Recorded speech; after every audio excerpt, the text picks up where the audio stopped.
Pastor, então, pastora também pode me responder, fica à vontade, porque é um dos dois. Então, quando eu falo que Jesus, ele veio e ele se sacrificou por nós, e que isso já estava no Antigo Testamento, isso tem evidência na Bíblia, de que ele já estava dito que ele viria. Sim. E tá dizendo também que ele vai voltar? Sim. Como é que é isso? Vai voltar pra quem? Por quê? Por que ele vai voltar? Vamos lá. A Bíblia fala que uma das funções, o propósito de Jesus foi salvar a humanidade. Né?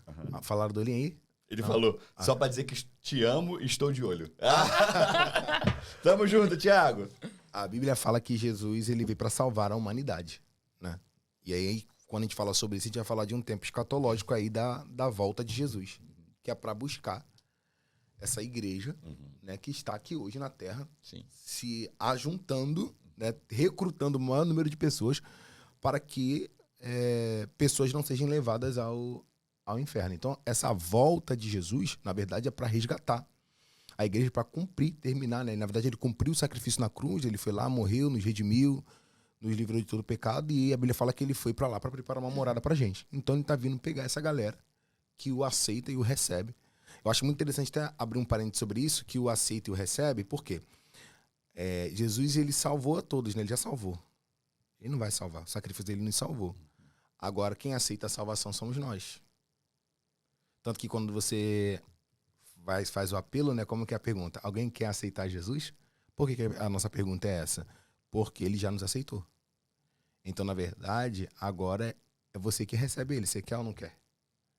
Todos nós já fomos salvos. Você só precisa tomar a decisão.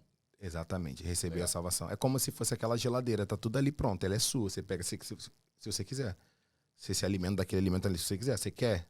Entendi. E partindo do princípio que você tomando esse alimento, cara, coisas vão acontecer. Tem uma metáforazinha que falam sobre a abelha rainha, né? Quando a abelha rainha morre, o que acontece? As operárias pegam e levantam outra abelha. Sim. E nesse ato de eles levantarem uma outra abelha, eles começam a dar um alimento diferente para essa abelha, para que ela possa se encorpar e se transformar na nova abelha rainha. E a salvação é da mesma maneira. Você recebe a salvação. Quando você recebe a salvação, você aceita a salvação, você começa a ter outros alimentos. E aí a tua transformação vem naturalmente. Entende? Não é algo forçado. Então Jesus, ele vai voltar para buscar essa igreja, para buscar essas pessoas que receberam seu sacrifício, creram nesse sacrifício e querem caminhar com ele eternamente, adorando, né? Entendi. E a gente não sabe quando? Não, ninguém sabe. A Bíblia fala que o arrebatamento vai ser como de um ladrão, né? Ninguém sabe quando vai ser, que hora. Pode ser agora! Pode ser agora. Antes da pastora ler aqui o que ela quer ler, eu gosto de pensar que a gente está falando para quem conhece a gente. Mas eu gosto também de pensar, como o Robson falou que ele ia começar a ler a Bíblia. Talvez ele nunca tenha tido essa oportunidade. O que é arrebatamento, pastor? O que é, pastora? Tu falou que vai ter arrebatamento, mas o que é isso? Arrebatamento, vamos lá. Vou tentar, talvez já tenha visto esse filme, mas tem um filme que ilustra muito bem o arrebatamento, que é o Deixados para Trás. Né? Não vi, não. Tava no cinema esses dias, cara, é esse? Não. Esse não? Esse é bem antigo. Mas teve um agora sobre arrebatamento, recentemente. Ele deve estar falando daquela... É uma série que você tá vendo? Não, tem a ver com isso? Não. Eu vou ver aqui, vou ver no... Tava agora, não tem 2 meses atrás, um filme sobre arrebatamento. Pode falar que eu vou pesquisar aqui. E aí, o arrebatamento nada mais é do que... Eu vou falar isso, mas eu acho que não sei nem se cabe, né? Vai. Eu ia falar uma morte coletiva, sacanagem. É quando... Rapidinho, Deixados para Trás, pô. Saiu agora no cinema, não sabia? Início do fim, 2023. E nem sabia. É uma outra versão, será? Aqui, ó. Então é outro... E aí, ó, gente? Deixado para Trás. O início do fim. O início do fim, baseado no best-seller do The New York Times. Chega aos cinemas dia 27 de abril. Vai chegar. Tá vendo? Chegou, já passou. Já saiu do cinema e tudo. Já saiu. Eu ia pro cinema, só que eu só achei ele dublado. Eu não e sabia. aí eu não quis ver dublado. Varão que fala inglês. Aí eu falei, depois quando chegar no stream eu vejo legendado. Não sabia. Mas viu, já rolou. Então, esse filme aí retrata um pouco isso, né? Que é, de fato, quando o nosso espírito vai ser tomado. Vum! Nosso espírito foi tomado e vai ficar só os corpos na Terra. E aí vai ter 2 grupos, né? O que vai ser tomado e o que vai ficar. Beleza? Então, isso é o arrebatamento da igreja. É quando a igreja for tirada da Terra. Beleza? Então, arrebatamento é quando vai ter um grupo de pessoas que são filhos de Deus e que Deus vai tomar esses filhos para si. Isso, é isso que eu ia dizer. Que o arrebatamento é uma coisa, a volta de Cristo é outra. Por quê? O arrebatamento é quando os salvos são retirados. Uhum. E isso, ninguém sabe quando vai acontecer. A Bíblia só nos orienta a estarmos prontos, né? Porque não sabemos quando vai acontecer. Agora, o retorno de Cristo, ele é póstumo ao arrebatamento. Então, nós somos salvos, Tu né? teve Nós essa aula recebemos a ontem. Eu lembro. Nós recebemos a Jesus, né? Recebemos perdão, recebemos remissão dos nossos pecados. Então, somos salvos. Podemos ser arrebatados, né? A qualquer momento. A Bíblia fala sobre algumas evidências de quando esse tempo está próximo e, de fato, a gente tem já algumas evidências acontecendo, né? E a volta de Cristo, quando Jesus volta, quando Jesus vem reinar, a igreja vem reinar com Cristo. Então, quando Jesus voltar, os salvos voltam com Cristo. Então, nós reinaremos. Volta em corpo? Não, aí tudo isso é em espírito. Em espírito. Só que nós receberemos um novo corpo. O corpo glorificado. Que é um corpo glorificado, né? Que não é um corpo de carne. Não, é um corpo glorificado. É um corpo... porque o nosso corpo natural, ele é um corpo corruptível, né? Nós receberemos da parte de Deus um corpo plenamente espiritual e incorruptível. E vamos pensar no corpo glorificado como um corpo perfeito. Ok? Não tem dor, não se machuca. Ansiedade. Exatamente, entendeu? Porque o corpo glorificado, na verdade, é isso. Agora, amor, é meio louco a gente falar se ele é carnal ou não, né? A ideia que se tem é porque, assim, eu digo que não é carnal porque não é finito. Né? Não é uma coisa que acaba. Que pode... Não é do barro. O que acontece? O nosso corpo carnal, ele envelhece, ele tem fim. Né? Ele tem Imagine antes, você não precisa mais fazer botox, coisa linda. Eita, então não vou precisar fazer o transplante. Então tô incomodado aqui, ó. Pleno. Essa luz, Gabriel, essa luz tá me prejudicando, mano. Vou ter que fazer podcast de boné, pô. Bate o calvo aqui, ó. Tô olhando aqui, tô triste, pastor. Tô triste aqui olhando meu calvo. Receberás plenitude no teu corpo glorificado. Coisa linda. E aí, quando Jesus volta, esse retorno de Jesus volta com a igreja. Sim. Para reinar, né?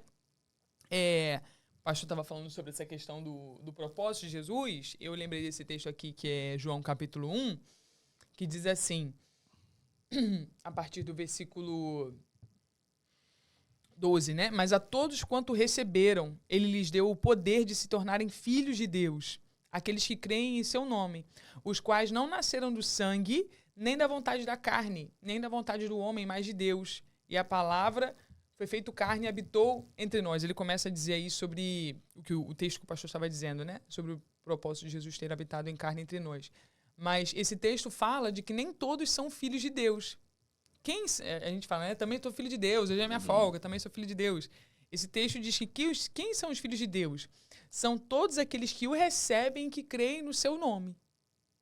E essas pessoas, né, são feitas filhos de Deus. E esses filhos de Deus que recebem a Cristo são esses que são os salvos, né? E são guiados, a Bíblia vai dizer que os filhos de Deus são guiados pelo Espírito de Deus. É por isso que há coisas que, por exemplo, quando a gente passa por uma experiência de salvação, ou estamos iniciando uma caminhada na fé, há coisas que a gente não sabe explicar por quê. Mas você simplesmente, dentro do seu espírito, sabe, poxa, eu percebo que eu devo fazer isso. E você fica com aquilo na sua mente, né? E é, na verdade, o quê? O Espírito Santo ali agindo sobre você na forma... É Jesus, né? Na forma do Espírito Santo. Porque a gente está falando aqui a respeito de quem é Jesus. E Jesus, Jesus já cumpriu o seu propósito. Eu costumo dizer que Jesus não tem mais nada para fazer. Sim. Né? Jesus já está reinando. Jesus já cumpriu o seu propósito. Existiu a dispensação do Deus Pai, do Deus Filho, e a gente vive agora a dispensação do Deus Espírito Santo. Porque Jesus cumpriu o seu propósito, deixou para nós um Consolador e um Ajudador, que é o Espírito Santo, né? E esse Espírito Santo hoje é quem nos faz ser guiados segundo a vontade de Deus. Sim. É quem nos dá essa certeza, essa convicção de que nós somos filhos, de que nós somos salvos, de que nós não estamos aqui à toa. Esse texto também vai nos falar de que ninguém vem ao mundo à toa. Você não está aqui porque você foi um erro da sua mãe ou do seu pai, né? Eles não se preveniram e aí você nasceu, foi um acaso. Sim. Não, você está aqui porque você é um propósito de Deus. Amém. Você está aqui porque Deus sonhou com você. Por mais que as vias de regra, né, pelas quais você veio ao mundo, só Deus sabe, e nós também, Deus ele tinha um propósito e por isso você está aqui. Então, Não sei nem porque eu tô dizendo isso, né? Mas às vezes as pessoas, elas ouvem, né, essa pergunta, quem é Jesus? E elas estão passando por um momento difícil nas suas vidas. Ontem eu recebi uma mensagem de uma pessoa que já foi ovelha nossa, se afastou, e estava buscando ajuda. Pastor, eu preciso saber onde vocês estão. Eu quis me matar e eu não me matei porque eu pensei na minha filha. Ela tem uma filha. E eu falei assim, cara, você já sabe o que você precisa. E o que você precisa é de Jesus. Ela botou um monte de carinha de choro, né? Disse assim, eu preciso de Jesus. Porque eu sei que ele é o caminho, só que eu não consigo, né? Eu queria dizer para você que você acha, né, que não consegue.